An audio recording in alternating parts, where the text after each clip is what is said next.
Penguin Random House Audio presents The Master Plan. My Journey from Life in Prison to a Life of Purpose. By Chris Wilson with Bret Witter. With a foreword written and read by Wes Moore. This is the author, Chris Wilson. Dedicated to my mom. Author's note.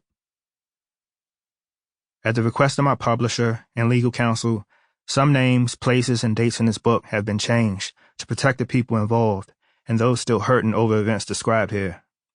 I know for them, this telling will be hard, and I'm sincerely sorry for that pain. But I believe that as long as people are still dying on our streets, stories like this need to be told.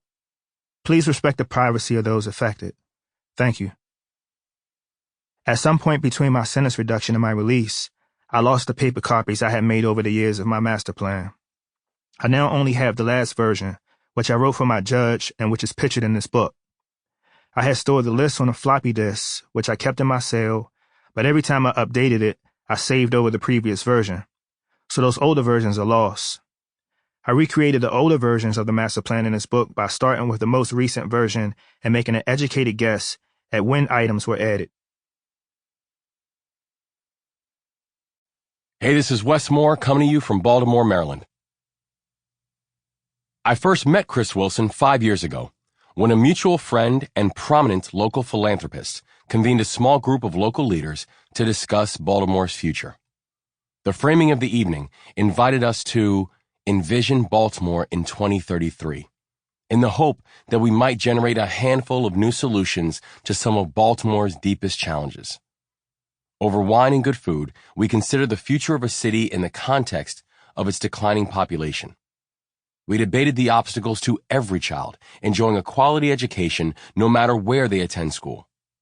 We ruminated on the difficult fact that roughly 50% of Baltimore's adult population does not work. And together, we started to explore ways we might reverse that trend. It was on this last point of conversation that Chris Wilson emerged. Soft-spoken and impeccably dressed in a crisp white dress shirt adorned with a royal purple tie, Chris described the plight of black men across the city. He highlighted the fact that half of Baltimore's black men are under some form of correctional control, i.e. in prison, paroled, or on probation. He conveyed on a visceral level the heavy stigma that burdens those caught up in the criminal justice system. By virtue of their conviction, our brothers and sisters cannot vote. Employers, time and again, refuse to hire them upon their return home after completing a simple background check. Chris spoke of the pain that too many feel when they return home from prison, despite having served their time and paid their debt. Recently returned men and women cannot move forward from their crime or their previous lives behind bars because of discriminatory barriers and attitudes perpetuated across society. Chris painted a clear, compelling, and ultimately urgent portrait of a large swath of the black community. Generations of black men and women lost not only behind bars, but functionally disappeared upon their return to society. Chris reminded us that these men and women don't disappear. They exist. They are real. Their hopes, dreams, and struggles are valid and they matter. Chris closed that night by sharing his dream.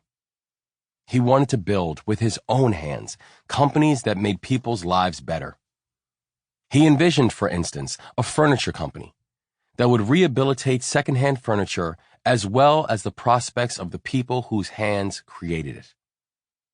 Chris believed that such a company would change the lives of the men and women who acquired critical skills behind bars, but who returned home to find no avenues to employment.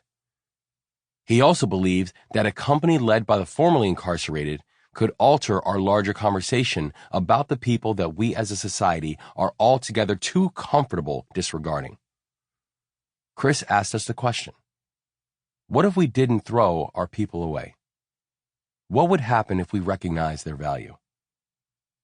What would we discover about them, about us?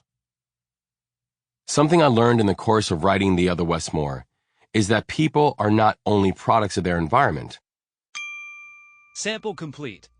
Ready to continue?